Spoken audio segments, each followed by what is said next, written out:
चलते हैं कथा के सार की ओर। कुमार जी, स्वागत आपका। हर हर में घर घर में स्वर्ग स्वर्ग भारत। नमस्कार, स्वागत है आप सबका कथा के क्रम में। आज आपको सुना रहा हूं एक ऐसी कहानी और एक ऐसे विषय की कहानी भारत में जिसका बड़ा मान है। यह कहानी है त्याग की। एक समय की बात है, स्वर्ग में देवराज इंद्र, गुरु विश्वामित्र, आचार्य वशिष्ठ, सब बड़े लोग बैठकर चर्चा कर रहे थे कि भाई इन दिनों सबसे बड़ा त्यागी और सबसे बड़ा सत्यवादी कौन है, सबसे बड़ा दानी कौन है। अचानक गुरु वशिष्ठ ने कहा, मेरी नजर में सबसे बड़े त्यागी पृथ्वी के इन दिनों के राजा हरिश्चंद्र हैं।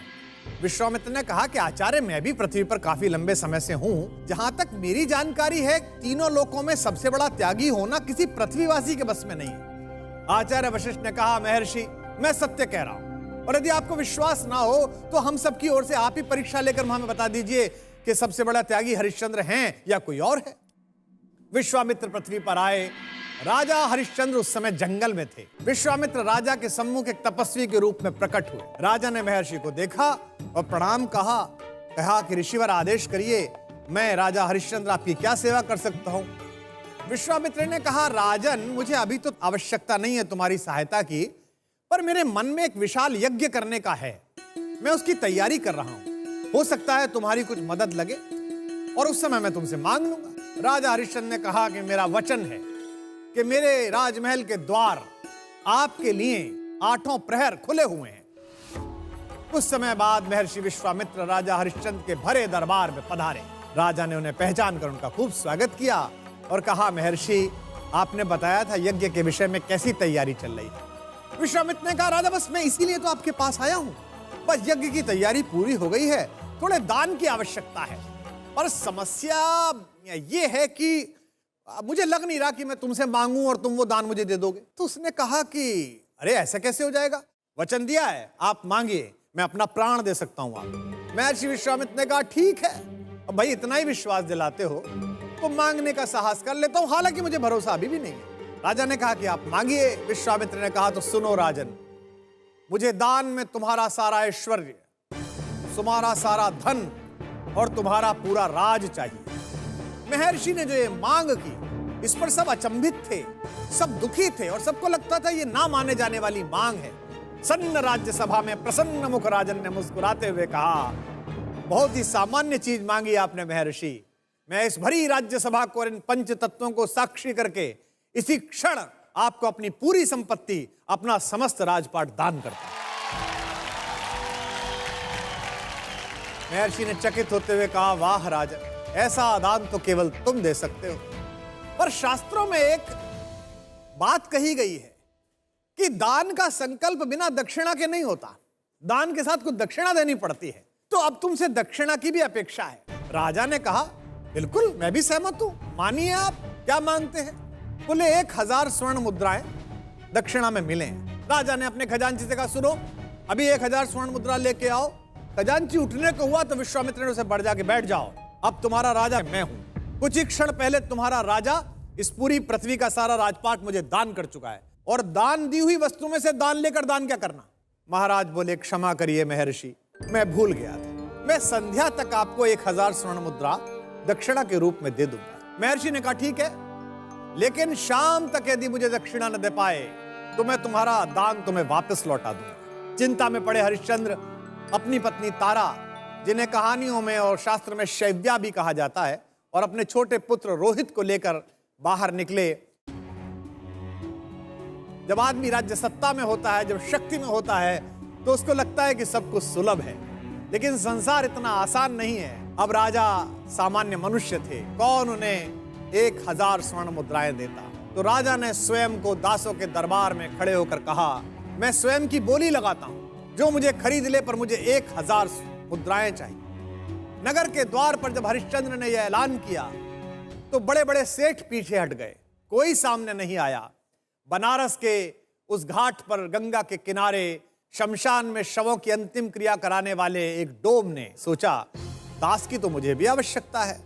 उसने हरिश्चंद्र को 1000 स्वर्ण मुद्राएं देकर कहा कि जाओ, मैंने तुम्हें खरीद लिया। उन 1000 मुद्राओं को हरिश्चंद्र ने महर्षि को दक्षिणा के रूप में समर्पित किया और शाम होने तक स्वयं अपने मालिक अर्थात उस डोम राजा के पास लौट आए। अब चूंकि पति स्वयं को बेचकर दास बन चुका था, इसलिए पत्नी का भी पति पर कोई अधिकार नहीं था। दिन बीतते गए।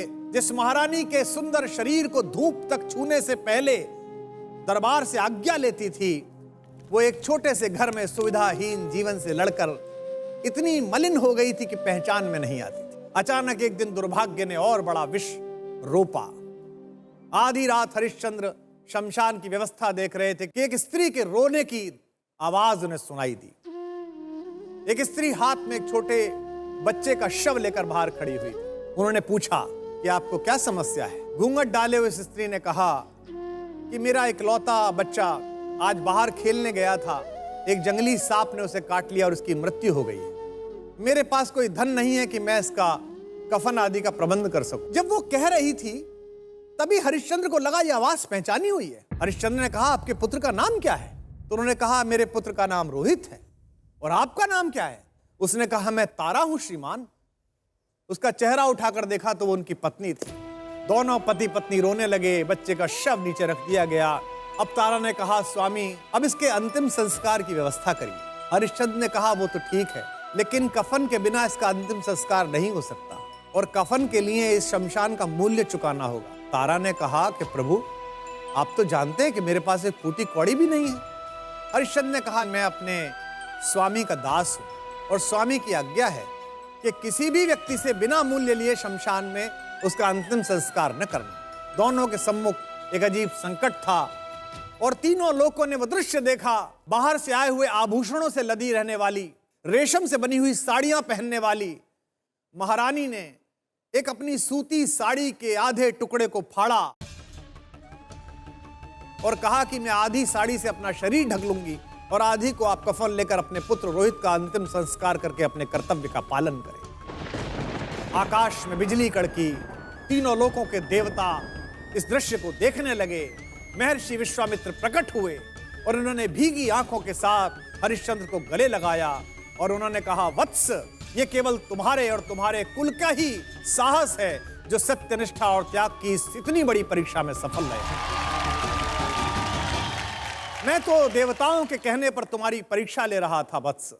मैं आज तुम्हारा सारा धन, तुम्हारा वैभव, तुम्हारा राज्य तुम्हें लौटा रहा हूं और साथ ही देवताओं के आशीर्वाद से तुम्हारे पुत्र को पुनः जीवन दान दे रहा हूं। जब तक इस पृथ्वी पर तुम जैसे राजा हैं, स्वर्ग तक धरती का जयगान करता रहेगा। ये तो थी कथा राजा हरिश्चंद्र की, पर सोचिए कि इस कथा का सार क्या है। जीवन में आपकी ईमानदारी तभी साबित होती है जब आपके पास बेईमान होने के उचित अवसर हों, आप मजबूर भी हों, लेकिन आप अपनी सत्यनिष्ठा और कर्तव्य पर खरे उतरें। परम सत्ता अगर आपको चुनौती दे रही है अपने नैतिक मूल्यों से हटने की, तो आप सम्मान कर चलिए कि अगर आप इस चुनौती से कुशलता पूर्वक पार उतर गए तो समय के शिलालेख पर आपका नाम भी राजा हरिश्चंद्र की भांति सोने के अक्षरों से लिखा जाएगा। स्वर्ण स्वर भारत, ZTV और ZEE5 पर।